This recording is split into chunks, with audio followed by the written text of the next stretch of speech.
más 27 kilos flotando. Esto fue en el río Paraná, en Puerto Norte, a la altura de Rosario. Y la verdad es que llama mucho la atención, Gustavo Carabajal, ¿a dónde iba la droga y de quién es? Mira, salieron a pescar y encontraron un paquete de cocaína con la cara de Scarface, del personaje de Tony Montana en la película de Brian De Palma. Sí, Pacino. Exactamente. Y acá estamos viendo los paquetes. Esta modalidad, aunque parezca sorpresiva para nosotros, es muy habitual en la zona de las terminales portuarias. ¿Por qué? Esta droga estaba flotando, pues se cayó de alguna embarcación o la dejan a propósito y después la pescan desde los barcos de ultramar. Esa cocaína, algún tripulante que recibe un dinero o forma parte de la banda, la sube y la esconde en algún compartimiento. Los barcos tienen millones de recovecos donde se pueden esconder este tipo de, no solamente mercadería de contrabando, sino también drogas, y pasan habitualmente. Y esto, acá lo que pasó es que alguien se le cayó, o lo dejó a propósito, repito, para que sea pescado ese paquete con un gancho. Estamos hablando de dos envoltorios distintos, uno de 82 kilos de cocaína y el otro de 27, que fue, la corriente va hacia el sur del río Paraná y apareció a la altura de Arroyo Seco.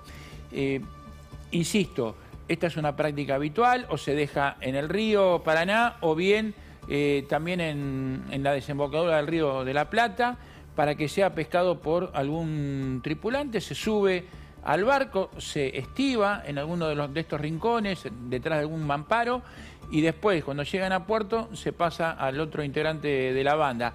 Para que tengan idea, el valor de este cargamento es de casi $500.000, si se tiene en cuenta el precio que se paga en Europa, claro, por el kilo de cocaína. Puesto en Buenos Aires, el kilo de cocaína boliviana son $5.000. Puesto en Europa, tenés que multiplicar por 6 el precio de el estupefaciente. Así que tengamos en cuenta que esto llegaría casi a los $500.000.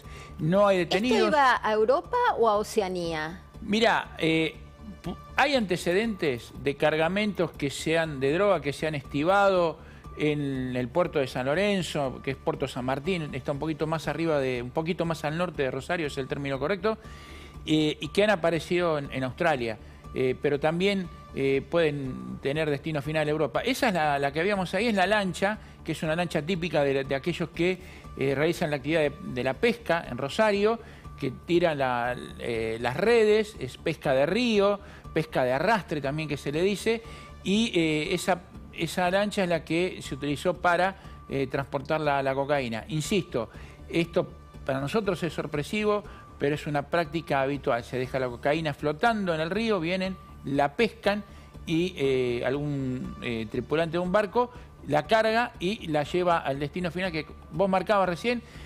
Puede ser Oceanía. Hubo también un hallazgo en Portugal, donde toda esa droga era propiedad de un cartel colombiano, que era comandado por Jaime Londoño Rojas, un narcotraficante de esa nacionalidad que fue apresado en Emiratos Árabes Unidos a fin del año pasado, en pleno desarrollo del Mundial de Qatar, pero no hay detenidos. Lo de Oceanía, la hipótesis de que estaba destinado a Oceanía es, insisto, porque se estima que fue el remanente de un cargamento que había sido secuestrado en el puerto australiano de Brisbane. Perfecto. Si te parece, Gustavo, vamos a darle la bienvenida a Rodrigo Miró, que es periodista de Boeing Rosario y seguramente tiene más detalles sobre este hallazgo. ¿Cómo estás, Rodrigo? Gracias por el contacto. Hola Marina, buen día, ¿cómo les va? Sí, bueno, es una noticia que impactó y sigue impactando a esta hora en la ciudad. Estamos tratando de obtener más datos, está trabajando la justicia federal. Nos acabamos de enterar de un dato, lo acaba de decir el prefecto Gerardo Barrios, que es el titular de prefectura de Rosario. La lancha que se encontró, en realidad, el sábado a las 6 de la mañana, un pescador denunció que había una lancha abandonada en la zona de Puerto Norte, que es la zona más cara de Rosario, equivalente al Puerto Madero de ustedes allá en Buenos Aires. La lancha había sido vendida 2 días antes por un propietario en Boulogne y que no había registrado la operación de venta. Cuando saltó esto y cuando la justicia lo empezó a buscar, dijo: yo la vendí hace 2 días. Va a ir preso. Y sí. Hay que avisar al propietario que va a quedar preso, Rodrigo. ¿Qué excusa puso para no haber hecho la transferencia de dominio? Bueno, es todo muy prematuro porque la justicia está trabajando sobre esto en estas horas, pero acabamos de obtener ese dato. La lancha había sido vendida 2 días antes de haber sido abandonada con 109 kilos de cocaína que aparecieron, como ustedes lo decían, en dos partes. Uno más cerca, a 3 envoltorios más cerca de la lancha, y otros río abajo en Arroyo Seco, que queda hacia el sur de Rosario, aproximadamente a unos 8 o 10 kilómetros. Bueno, el resto del contenido, suponemos que era todo lo que había, puede haber habido más. Claro. La prefectura trabajó, encontró estas 2 partes distintas de cargamento de cocaína, totalizando 109 kilos por un valor, como ustedes decían, millonario en dólares puesto en el exterior. Ahora, Rodrigo, sobre la banda a la que pertenecería esta cocaína, ¿se sabe algo?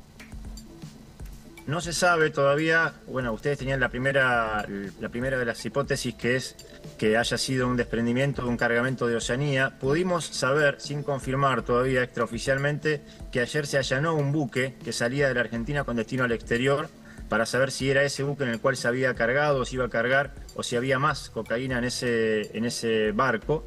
Nos decía recién el prefecto Gerardo Barrios también que la hidrovía muchas veces se utiliza sin parar en los puertos de la región como simple medio de transporte, de pasar por aquí, y que bueno, se presume que es habitual este tipo de operaciones en las cuales se deja la cocaína flotando en el río para que después pueda ser cargada en los buques. Este jueves, hoy es lunes, el jueves hay una audiencia de juicio en los tribunales federales en Rosario por un cargamento de 1.658 kilos que se encontraron en Rosario, en Empalme, en un barrio muy humilde, a la vez muy violento en Rosario.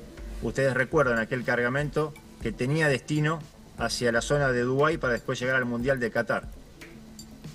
Ese cargamento estaba en un depósito en Empalme Granero, vos corregime, Rodrigo, y Jaime Londoño Rojas, el jefe de un cartel colombiano, es el principal responsable y ha sido detenido en Emiratos Árabes, ¿no?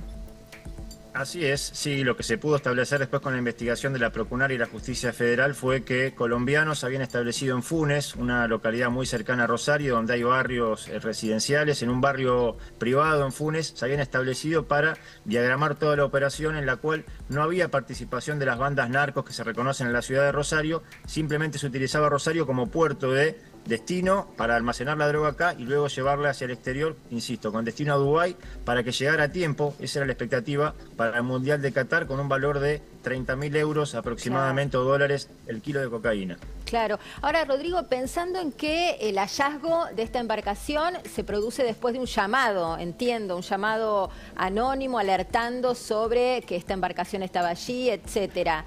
¿Vos pensás que fue una suerte de batida entre bandas o no? ¿Fue un llamado espontáneo de alguien a quien le llamó la atención esta presencia? Tendremos que ver lo que puede establecer la Justicia Federal. Está el juez Carlos Verabarros trabajando en esto y la Procunar, la Fiscalía Federal. Lo que uno a priori puede escuchar, lo que nos decía el prefecto Barrios, es que el que alertó de la lancha tirada en el puerto norte era un pescador que vio la lancha y le llamó la atención. Y que la descripción que dio ese pescador era que 2 personas dejaron la lancha y se fueron caminando. La primera hipótesis que le surge, ustedes quizás pueden ayudarme a entenderlo, a comprender, es que se desencontraron con el barco y para no encontrarse con el cargamento se fueron y dejaron el cargamento tirado. Estamos hablando de un cargamento valuado en 3.270.000 dólares. Yo me quedé corto con el valor inicial, pero de 3.270.000 dólares puestos en el lugar de destino, ¿no? Claro, dependiendo de cuál sea, cambia la cotización también. Exactamente, Gustavo, ¿no? Y eso... Una cosa es Buenos Aires y otra cosa, vos bien apuntabas, es Europa u Oceanía. Y un detalle también, Rodrigo y Marina, ustedes saben que Rosario hace ya más de una década comenzó a ser utilizado como puerto de partida, más que Rosario, Puerto San Martín. Un poquito más al norte de Rosario, un puerto granelero por excelencia, donde salen gran parte de las exportaciones del campo argentino. Comenzó a ser utilizado como punto de partida para los embarques de droga, primero por la cercanía con las rutas de llegada del narcoducto, que son la ruta 9 y la 34, y por la falta de controles, debido a que ya Campana, que está más al sur, dejó de utilizarse como punto de partida para estos controles, para estos embarques, debido a los escáneres que están siempre ahí en el puerto de Campana. Entonces, la seguridad en Puerto San Martín es más relajada y las bandas narcos, ya sea locales o, como bien mencionaba recién Rodrigo, extranjeras, comenzaron a utilizar esa terminal para hacer este tipo de envíos de cocaína. Por el tipo de envoltorio, Gustavo, para complementar y por la pregunta que decía Marina, por el tipo de envoltorio, los investigadores trabajan en las hipótesis de quién podría ser la banda que los tenía. Recordemos, Sí. no sé si llegaron a decirlo ustedes, parte de los envoltorios tenían la imagen de Tony Montana, el personaje de la película Scarface, y la otra parte tenía un helicóptero. Alguna vez en Málaga se encontró veleros narco, que tenían la misma imagen, los envoltorios de cocaína, esa imagen de Tony Montana en la película Scarface. Y habían salido también de la Argentina. Claro, entiendo que eso debe ser como una suerte de marca de origen o algo por el estilo, ¿no? Como una suerte de propiedad identificable. Así es, pero insisto con este dato que les dije hace minutos. El propietario de la lancha la vendió 2 días antes de que sea descartada y es de Boulogne. Bien. Se la habría vendido a otra persona en provincia de Buenos Aires, no sé de qué localidad. El tema es que la operación no quedó registrada en ningún lado. Perfecto, bueno, es un dato de último momento. Gracias por compartirlo y bueno, gracias por este contacto, Rodrigo Miró. Hasta luego. Hasta luego. Bueno, muy bien. Siendo las 9:05, esto es lo que tenés que saber.